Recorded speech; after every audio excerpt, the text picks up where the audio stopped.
Hi, I'm Claire. I'm 34 years old, and the last 2.5 years have been nothing short of tiring.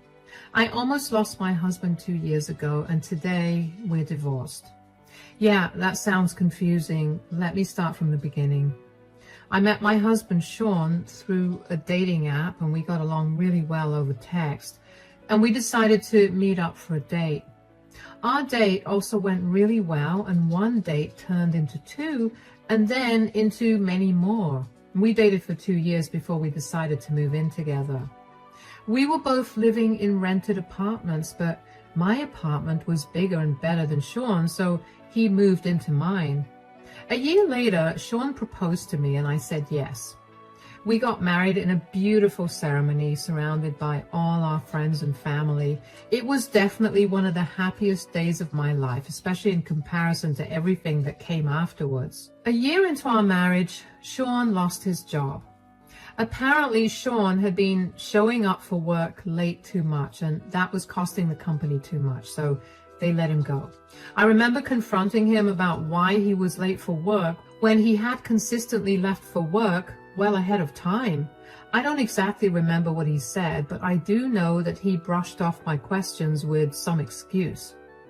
I let it go because I thought he was struggling with something. I tried my best to be there with him while he searched for another job. And during that time, Sean began to beg me to buy a house.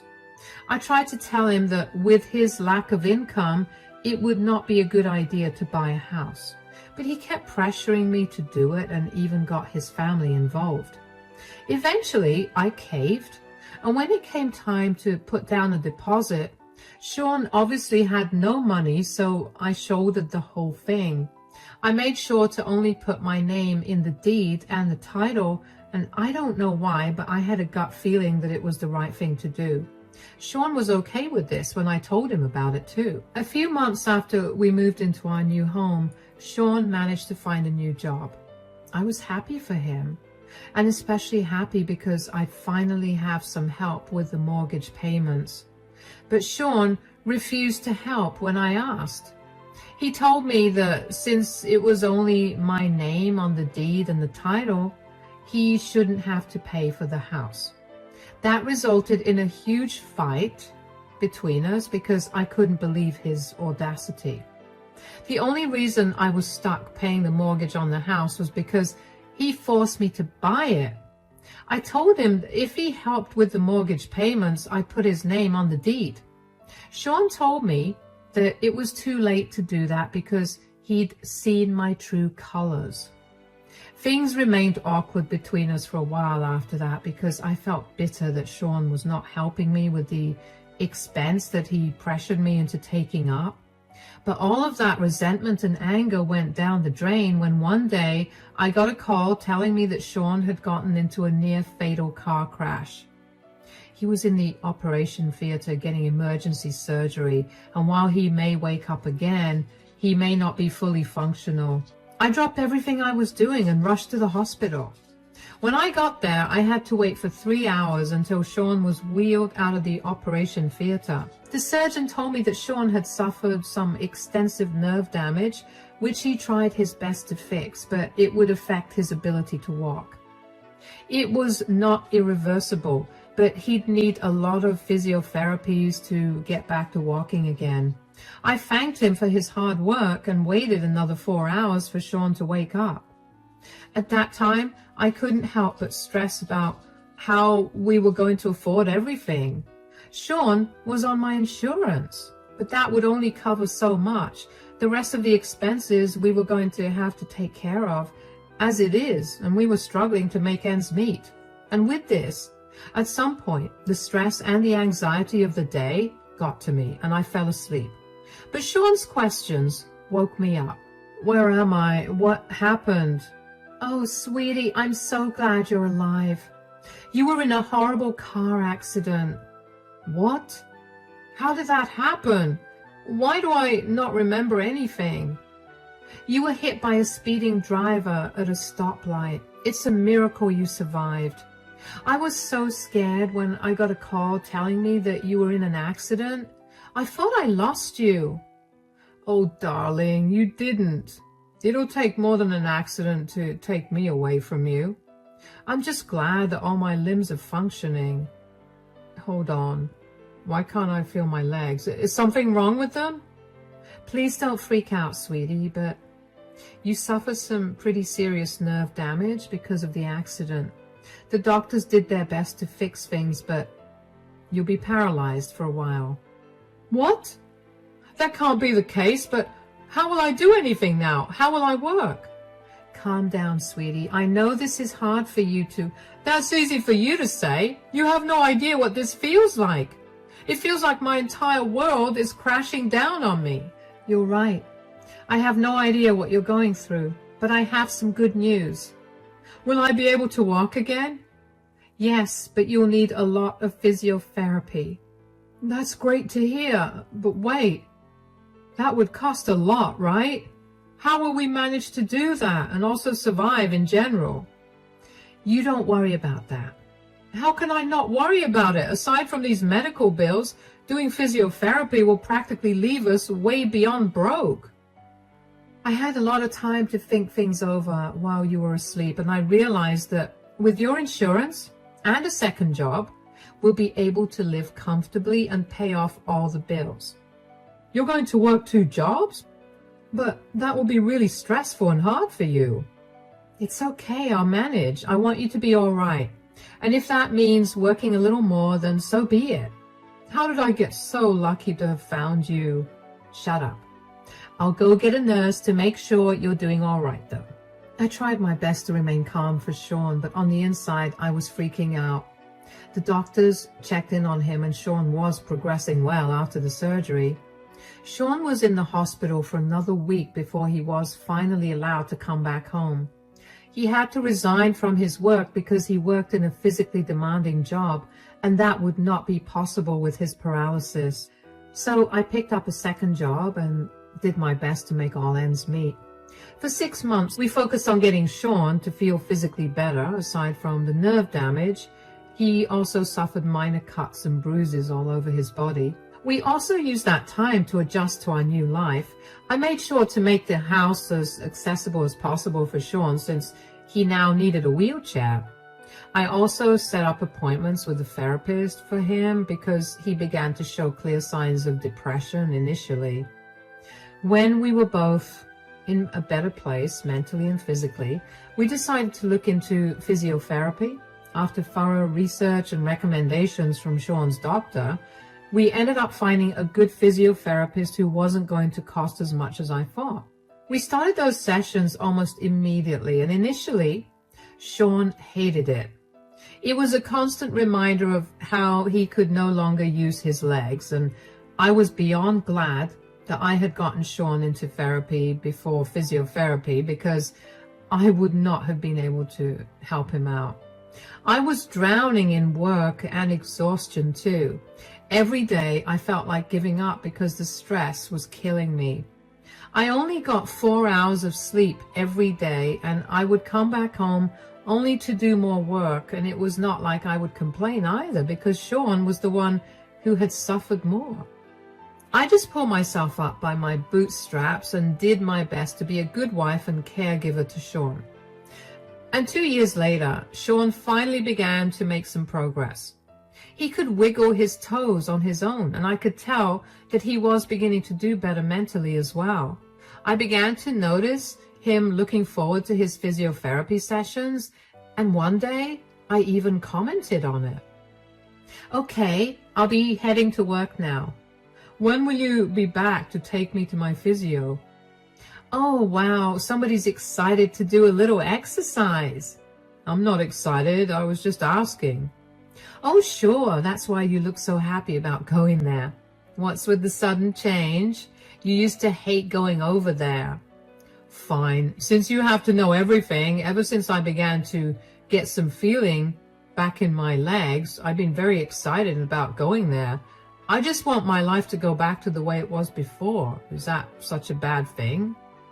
Whoa, why do you get so passive-aggressive? I was only playfully asking you that question. I'm sorry. I just got insecure for a second. It's not a nice feeling to not be able to use your legs, and now that I'm slowly being able to, I feel kind of worried and insecure about whether I'll be able to walk like I always did. I'm sure you'll be able to do things just the way you did before. Well, Penny told me the same thing, but I can't help but be worried, you know. Penny? You're on a first-name basis with your physiotherapist? Well, she's been helping me out for 2 years now, so I think it's fine. Why, are you jealous or something? Do you think I'm cheating on you with her? Oh, no, God, no. I just think it's cute. I didn't know Miss Henderson's name was Penny. Why would you just assume that I thought you were cheating? I don't know. Felt like you were ramping up to ask me that question, so I did it first. Anyway, what time will you be back to pick me up? I'll be back by around 5. I'll take a quick shower, help you take a bath, and then we can be out of the house by 6. Is that okay? Yeah, that works. All right, I'll be off then. Have a good day at work. I will admit that I was a little hurt that Sean would immediately think that I assumed he was cheating on me when I wasn't even close to implying that. A few alarm bells went off in my head after that, but I ignored them. I got done with 2 shifts at both my work before heading back home to get myself and Sean clean. When we were headed to the clinic, Sean looked very excited. I couldn't remember if he had been feeling that way for a while, but I had been so wrapped up with other things that I barely took notice of it. Still, it was nice to see him look so happy. I dropped him off in the physiotherapist Penny's office and decided to go out for a cup of coffee while Sean did his sessions. And just as I was about to leave the clinic, the receptionist, Layla, stopped me. Sometimes I'd sit in the waiting room while Sean did his sessions, and I'd usually chat with Layla. Over the 1.5 years that I'd been visiting the clinic, Layla and I ended up becoming pretty close, so I didn't think anything was wrong when Layla asked me to wait. But what worried me was when she asked me how my relationship with Sean was going. Hey, Claire, do you have a minute? Yeah, I guess. Why? Is everything okay? Yeah. Why don't you just come over here for a minute? Sure. How are you doing? I'm doing okay. I'm sorry, but why are you asking me this, and why did you make me sit here? I just want to make sure that not only the patient, but also the caregiver gets taken care of. Oh, that's sweet. Well, it's been hard. I mean, I never expected Sean to be paralyzed. But I guess it's good to know that he's slowly recovering. I just wish he'd recover a little faster. Is that a bad thing? Absolutely not. Why do you feel that way, though? It's just, I'm working 2 jobs, and between that and taking care of Sean, I feel like I'm going to burn out, and I can't afford for that to happen. I get that. And you and Sean? Is your relationship doing good? Yes. I mean, we don't get to spend much time together, but we're still happy. But what does that have to do with anything? Okay. I've been very conflicted about telling you this, but every time I see you, you look even more tired than the last time, and I cannot keep this with me any longer. What's going on? The other day, I was given access to the security cameras, and I happened to see something. I didn't know if what I was seeing was real, but it was. What is it? Your husband is having an affair with Miss Henderson. What? With Penny? How's that even possible? He can't feel anything below his waist. Yeah, but I have more to say. Apparently, he's been doing a lot better than he's been letting on. What? What do you mean? Are you saying that he's been lying about his progress? Yes. As far as I could see, he was standing pretty well. I listened in on a few of their conversations, and Sean and Penny say a lot of rude things behind your back, especially about how you haven't noticed that Sean's doing a lot better. Oh my God. I'm a fool, aren't I? How could I have been so blind? But even worse than that is the audacity that Sean has to cheat on me when he's seen how hard I was working to provide for us. You are not a fool at all. Sean is just a horrible man, and so is Miss Penny. Like I said, I'm only telling you this because I felt horrible for you. Thank you. I have some serious rethinking to do. Is there any way you could get me a copy of the security footage? I don't think I'll be legally allowed to do that, but you could always walk in on one of their sessions. I know it'll be painful, but at least that way you could get the proof you need. All right. Thank you for telling me about this. I owe you one big time. Not at all. I'm just one woman looking out for another. You know, the way you can hear your heart when you're underwater? Yeah, that was what I felt after Layla told me that. I refused to believe that Sean had been cheating on me or that he had been lying to me about his paralysis for so long. At the same time, I couldn't bring myself to put that past Sean. He had a history of lying to me about everything and of doing questionable things too. I waited for half an hour before opening Penny's office door. I immediately began to record what I saw. Penny and Sean were making out. Sean was standing and he had Penny pinned up against a wall, carrying her in his arms. So not only was he cheating on me, but he was also able to stand and carry heavy things. My heart had shattered, but I had a surprisingly calm voice when I finally spoke up. Oh, wow. I see your legs are working again. Claire, oh, what are you doing here? I forgot that I needed to ask you about what you wanted to have for dinner tonight, and Layla said I could walk in to ask you. I promise it's not what it looks like. So, you were not making out with your physiotherapist just now? Look, could you please not report me? It took me a long time to get this job. I've had to study really hard, and it's a competitive field. I can't lose this job. Clearly, your studying paid off because you managed to get my husband back in shape and ready to sleep with. There's no need to be so vulgar and sarcastic, Claire.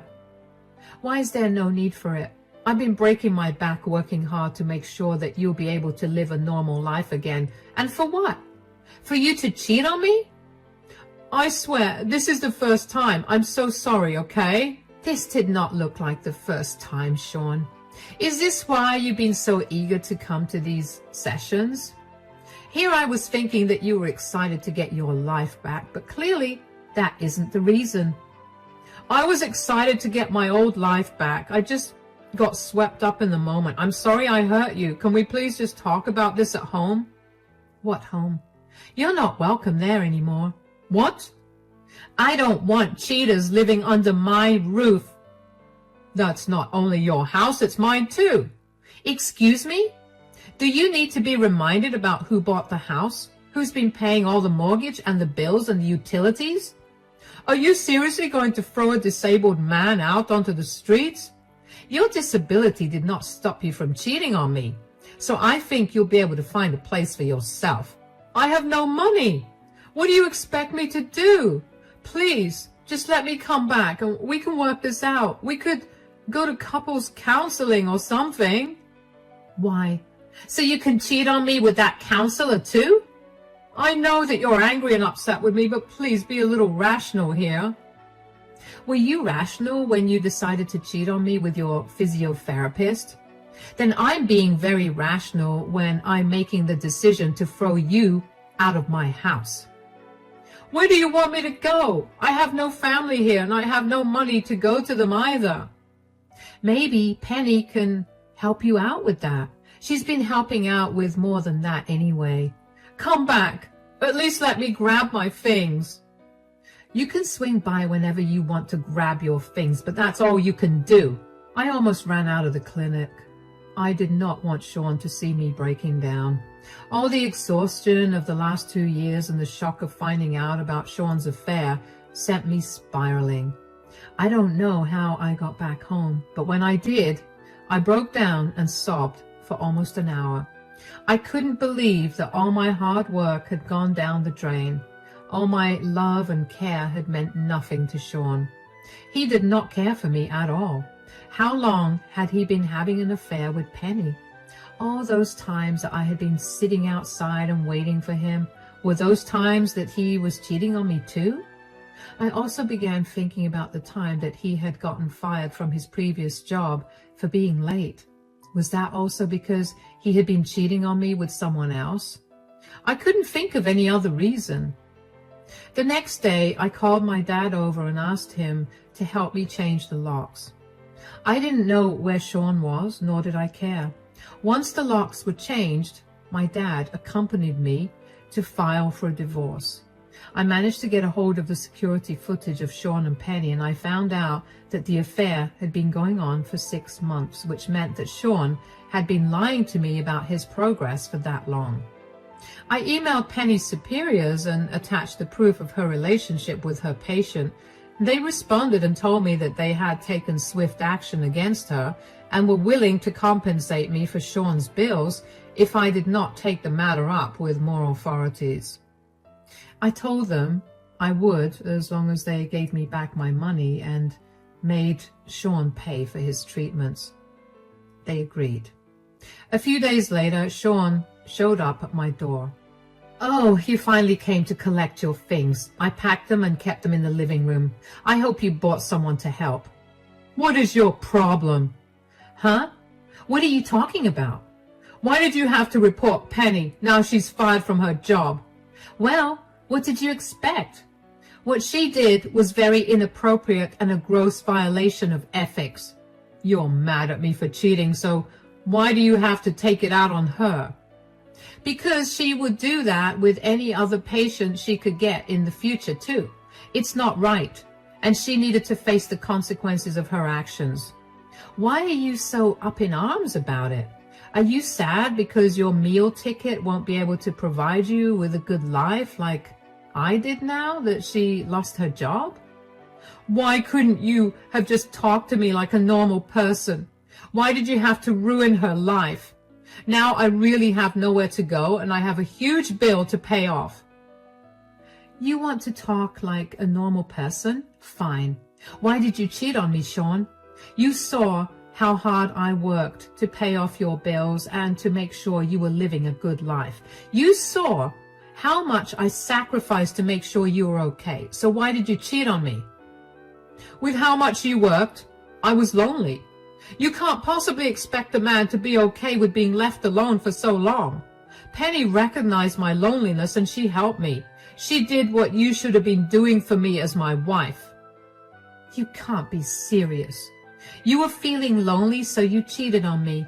You cheated on me because I wasn't doing my duties as a wife? What about me working 2 jobs and sleeping only 4 hours a day to pay your medical expenses? That's not a duty that a wife does for her husband." "That's not the only duty. You're supposed to take care of all my needs, not just one of them. You're just jealous that I found someone better than you, so you're lashing out." "Have you always been this entitled? Do you hear the words coming out of your mouth right now? It's not entitled to expect your wife to be there for you." "How was I not there for you? I made sure to make time for us to spend together, even when I was beyond exhausted. I did everything I could for you, and you just spat in my face." "We both clearly had some good points, and I feel like we'll only keep talking in circles at this rate. Why don't we schedule an appointment with a couples counselor? We can sort our issues out there, and we can go back to being who we were." "That is not happening. I told you that before, and I'm telling you again, I don't want to be with you. You've shown me your true colors, and I'm done. You have not given me a single valid reason for you cheating on me, and even if you did, I wouldn't care. Take your things and get out of my house." "What if I don't do that? I want us to work it out, please." "There's nothing to work out, Sean. If you don't take your things out, I'll throw them out. Or I'll put them in a storage facility that you'll have to pay for. I'm giving you an hour to get this stuff out, or I'm calling the police to get you off my property." To say I was mad would be an understatement. I couldn't believe the sheer audacity that Sean had to try to explain himself and was enough to set off my anger. But for him not even to justify his cheating with a valid reason made me see red. Of course, there's no excuse to cheat, but I wouldn't have been so angry if he at least had a better reason to cheat on his hard-working wife. After that conversation with Sean, I went to my room and I locked the door. I didn't want to deal with him, and I knew that he tried to start another conversation with me if I gave him even the slightest hint that I wanted to talk. Thankfully, Sean didn't make too much of a fuss after that. He called someone to help him take the boxes of his stuff out, and within an hour he was out of my house. I was so relieved that he didn't make another fuss, because I wasn't sure I would have been able to hold myself back from being outright mean to him. The next day, after Sean moved his things out, I met up with my divorce lawyer and asked him if my divorce papers were ready. They were, so I paid to serve them to Sean without me having to meet him again. It took a while to find out where he was staying, but I managed to get in touch with one of his friends who told me that he was staying with them for the moment. When Sean got served with the divorce papers, he called me to yell at me yet again because he thought that I was overreacting to what had happened. I barely let him talk for a minute before I cut the call on him. After that, I began to get calls from his friends and family, all of whom were telling me that I was horrible for leaving him. I didn't understand why they were all piling on me for being a horrible one when Sean was the one who cheated. So I spoke to Sean's sister, who told me that Sean was going around telling everyone that I mistook his friendly banter with the physiotherapist as him flirting with her, and that I was overreacting to that. Up until that point, I had decided to keep the reason for our divorce private. I decided to do that out of respect for our previous relationship, and because I knew that if people found out that Sean had cheated, he might not have gotten the help he needed, considering he was still new to being able to walk.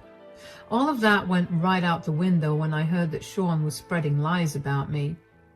I don't know why I expected some amount of maturity from him, but since he wasn't capable of that, I created 2 text groups.